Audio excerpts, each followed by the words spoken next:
안녕하세요. 스카이과학의 이재용입니다. 자, 이번 시간에는 지난 시간에 이어서 기체와 기체의 온도와 부피 사이의 관계에 대해서 알아볼 거예요. 지난 시간에는 압력과 부피 사이의 관계에 대해서 알아봤다, 그치? 보일 법칙이라는 것들을 알아봤고요. 이번에는 기체와 온도와 부피 사이의 관계, 샤를 법칙에 대해서 알아볼 겁니다. 자, 그래서 첫 번째, 기체의 온도와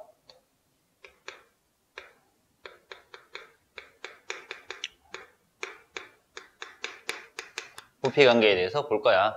자, 일단 기본적으로 일정해야 되는 것들이 있단 말이야. 그치? 온도와 부피 관계니까 온도와 부피를 제외한 나머지 것들은 일정하게 둬야 돼. 지난 시간에 보일 법칙 할 때는 온도를 일정하게 뒀지. 이번에는 뭐를 일정하게 두냐면 기체의 압력을 일정하게 둘 거야. 압력을 일정하게 둘 거고요. 당연히 입자수도 변하지 않고 일정하게 둬야 됩니다. 그래서 압력을 일정하게 뒀을 때 조건이 이거지. 압력을 일정하게 뒀을 때 온도가 높아지면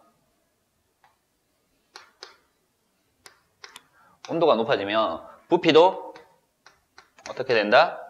증가한다라는 거야. 커진다라는 얘기입니다. 자, 왜 커지는지에 대해서 알아봐야 돼. 온도가 높아진다라는 얘기는 기체 입자의 속도가 빨라져. 속도가 빨라지니까 용기벽에 충돌하는 횟수가 증가한단 말이야. 그러면 충돌하는 횟수가 증가했기 때문에 용기 내부의 압력이 커지는 거지. 내부 압력이 커지니까 막 민단 말이야. 미니까 부피가 어떻게 된다고요? 증가하게 되는 겁니다. 이해돼요? 자, 그래서 온도가 높아지면 부피가 증가하는 이유, 요 과정 때문에 증가하더라라는 거 알면 돼요. 그래서 온도와 부피 사이의 관계는 어떤 관계다? 비례관계다 라는 거 알 수 있습니다. 비례관계다 라는 거 알 수 있어요. 자, 그래서 기본적인 내용 이렇게 보면서 뭘 볼 거냐면 이제 온도에 따른 기체 부피와 입자의 운동 볼 겁니다. 온도에 따른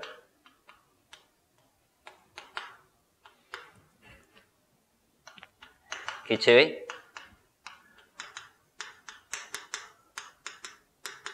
부피 변화와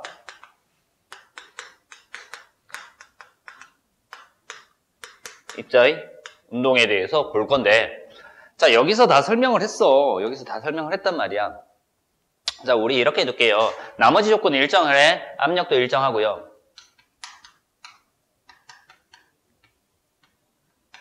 압력 일정하게 두고요. 입자수도 일정하게 둔 상태에서 첫 번째는 뭘 한다? 온도를 낮춰준단 말이야. 첫 번째는 온도를 낮춰줬대. 자, 온도를 낮춰주면은 결과적으로 어떻게 된다고요? 기체의 부피는 어떻게 된다고? 감소하더라. 이거잖아, 그치? 그러면 왜 감소하는 거니? 여기서 했잖아요, 그죠? 입자의 속도가 느려지고요. 속도가 느려지니까 벽면에 하는 충돌 횟수가 줄어들 거야. 그래서 내부 압력이 감소하기 때문에 부피가 줄어드는 거지. 이해돼? 자, 이렇게 될 거고요. 당연히 이제 두 번째, 온도를 높여주면은 부피가 어떻게 된다고요? 증가한다라는 거야. 그러면 당연히 속도는 어떻게 돼요? 빨라질 거고요. 그러면 충돌을 많이 할 거잖아. 그러면 내부 압력이 높아지니까 기체 부피가 증가하더라라는 것들을 알 수 있습니다. 그래서 기체 부피 변화와 입자의 운동, 온도에 따라서 기체 입자의 속도가 달라지기 때문에 내부 벽면에 충돌하는 충돌 횟수가 달라지고 내부 압력이 달라지기 때문에 부피가 달라지더라라는 것들 알 수 있습니다. 됐죠? 자, 이런 식으로 해서 이제 기체 부피 변화, 입자의 운동, 그리고 온도 알아봤어. 그래서 온도와 부피 사이의 관계는 비례한다라는 걸로 샤를이 법칙을 만들어내요.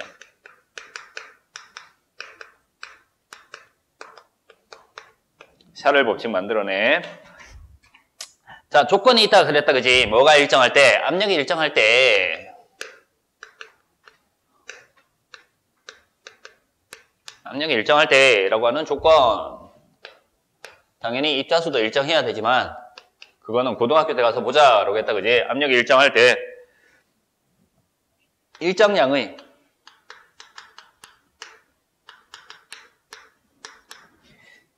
기체의 부피는 이라고 나와 있단 말이야. 자, 일정량의 기체의 부피. 일정량의 기체라고 하는 것이 뭐다? 입자수가 일정하다라는 얘기죠. 일정량의 기체의 부피는 온도에 뭐한다? 부피는 온도가 높아지면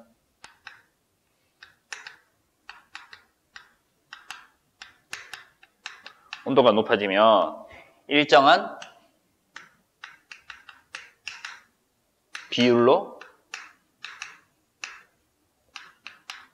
증가하더라. 그래서 온도가 높아지면 부피는 뭐한다? 증가한다 라는 거지. 그러면 이 일정한 비율이 어떻게 되는가를 보는 거야. 그래서 그래프로 나타내면 이렇게 나타나요.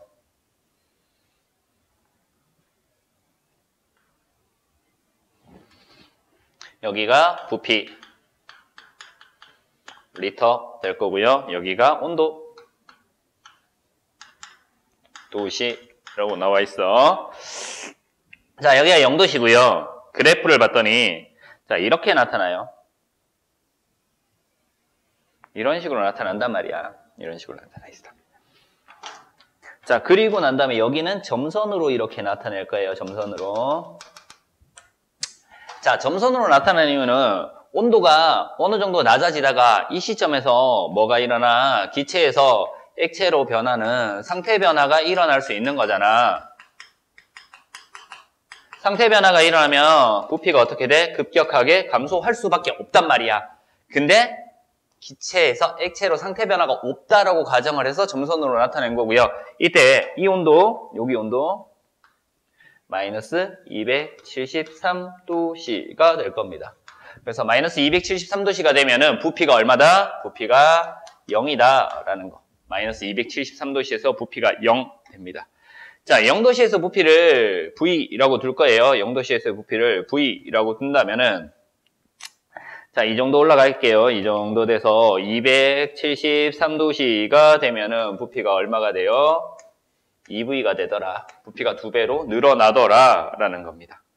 자, 기압이 같아요. 기압이 같을 때, 압력이 같을 때 온도가 증가할수록 부피가 일정하게 증가하더라 라는 거 알 수 있습니다. 뭐 이만큼 더 올라가서요. 여기에서 뭐 546도씨가 되면은요. 부피가 3V 이렇게 될 거예요. 자, 이거를 이제 식으로 나타냅니다. 이거를 식으로 나타내. 샤를 법칙을 식으로 나타내면은요.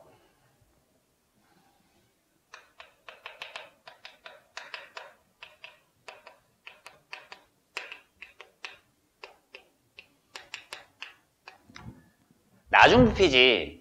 온도가 높아지거나 낮아졌을 때 나중 부피야. 나중 부피를 VT라고 둘 거야. 온도 T도시에서의 부피. T도시에서의 부피. VT는 V0. 얘는 0도시에서의 부피야. 부피 플러스 V0 0도시에서의 부피 곱하기 273분의 T 델타 T라고 둘게요. 온도 변화.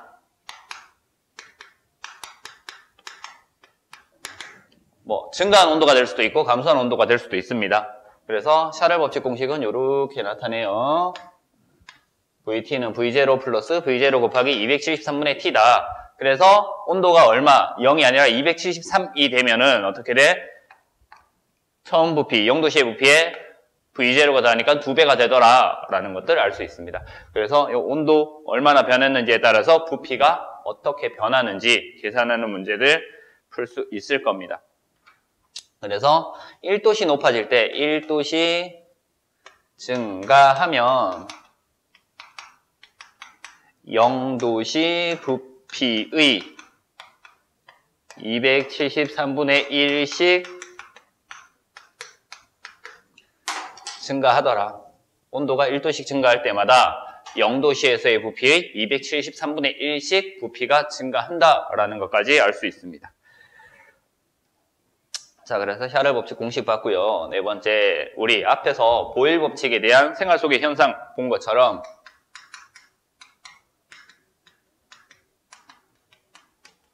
샤를 법칙과 관련된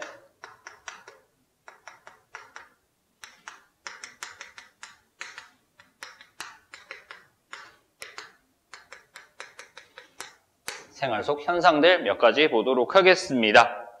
자, 온도가 높아지면 부피가 증가한다라는 것이 샤를 법칙이었죠. 그래서 첫 번째, 자동차가 달리는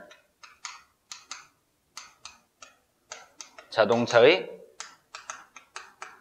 타이어가 팽팽해지더라. 자, 달리는 자동차면 자동차의 바퀴, 타이어랑 도로 사이에 마찰이 작용하겠죠. 그래서 마찰에서 열이 발생을 하고요. 온도가 높아지기 때문에 부피가 증가했다라는 것들 얘기하는 겁니다. 열기구속, 풍선을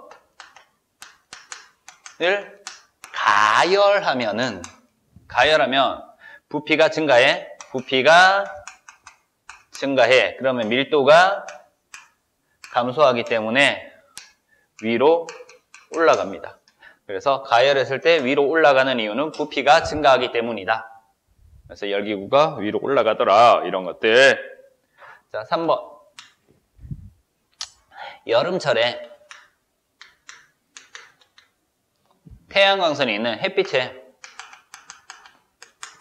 과자 봉지 두면은요, 과자 봉지가 어떻게 돼? 팽팽해진다. 그래서 햇빛에 의한 열을 받아서 온도가 높아지면은 부피가 증가한다라는 겁니다. 자, 옆에 좀 지우고요.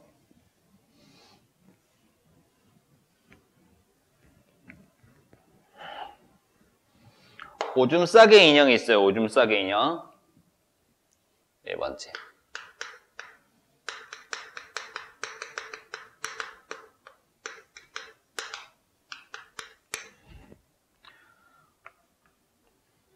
오줌 싸개 인형인데요. 얘가 그냥 도자기로 된 인형이야. 도자기로 된 인형이 이렇게 있어요. 그래서 여기에 구멍이 이렇게 뚫려 있단 말이야. 구멍이 이렇게 뚫려 있어. 그래서 구멍이 뚫려 있는데 여기에 기체가 들어 있겠지. 기체가 들어 있는데요. 찬물에 넣으면 이 기체의 부피가 감소하면서 어떻게 돼? 물이 이렇게 들어온단 말이야. 들어와서 여기에 이렇게 차 있단 말이야. 이해돼요? 차 있는데 여기에 머리 위에 뭘 붓는다고? 뜨거운 물을 이렇게 부어준단 말이야. 그럼 온도가 높아졌으니까 이 기체의 부피가 증가하겠지. 그러면 기체의 부피가 증가하니까 얘를 민단 말이야. 그러면은 물이 어떻게 돼? 밖으로 이렇게 빠져나가겠지. 그래서 오줌 싸개 인형에 뜨거운 물을 보면 인형에서 물이 나오는 원리. 얘도 샤를 법칙하고 관련된 겁니다. 병이 이렇게 있어요. 대충 그릴게요. 병이 이렇게 있는데요. 병 위에 물을 살짝 발라놓고요. 여기에 동전을 이렇게 올려놔요. 빈 병에 동전을 이렇게 올려놔. 그리고 난 다음에 얘를 손으로 감싸집니다. 그러면은 찬물에 넣었다가 얘가 차가울 때 손으로 감싸지면 온도가 높아지겠지. 그러면 온도가 높아지니까 병 속에 있는 기체 부피가 증가할 거야. 그러면 이 기체가 어떻게 돼? 얘를 뚫고 위로 자꾸 나오려고 한단 말이야. 그래서 동전이 딸깍 딸깍 딸깍 이렇게 움직이는 것처럼 보여. 직접 한번 해봐도 좋을 것 같습니다. 이거는 이런 것들 샤를 법칙하고 관련된 생활 속 현상이고요. 자, 이런 것들 말고 우리가 샤를 법칙을 이용해서 뭔가를 할 수 있대. 그래서 어떤 것들을 할 수 있냐? 찌그러진 탁구공 있지? 탁구를 치다가 공이 약간 찌그러졌단 말이야. 그러면은 이 탁구공을 뜨거운 물에 살짝 넣어주면 어떻게 돼? 탁구 공간에 있는 기체 부피가 증가하면서 찌그러졌던 것이 다시 펴질 수도 있다라는 것들. 공기가 들어있는 고무 풍선을 액체 질소에 넣는데 액체 질소에 넣는다는 것은 온도가 낮아지는 거야. 액체 질소는 영하 196도씨 이하가 되는 온도이기 때문에 온도가 엄청나게 낮기 때문에 이 풍선이 쭈그러집니다. 그래서 부피가 줄어든다라는 걸 알 수 있습니다. 뭐 이런 등등등 여러 가지 예 있다. 지난 시간에도 보일 법칙 할 때 말했던 것처럼 지금 여기서 설명한 예들 말고 어떤 것들, 학교에서 배우는 것들, 교과서에 나오는 것들, 그리고 각자 문제집 풀면서 문제집에 나오는 예들까지 정확하게 알고요. 보일 법칙의 예와 샤를 법칙의 예 비교해서 알면 좋을 것 같습니다. 이번 시간은 기체의 온도와 부피에 대한 내용들 알아봤습니다. 샤를 법칙에 대해서 알아봤죠. 이번 시간 수업은 여기서 마치도록 하겠습니다.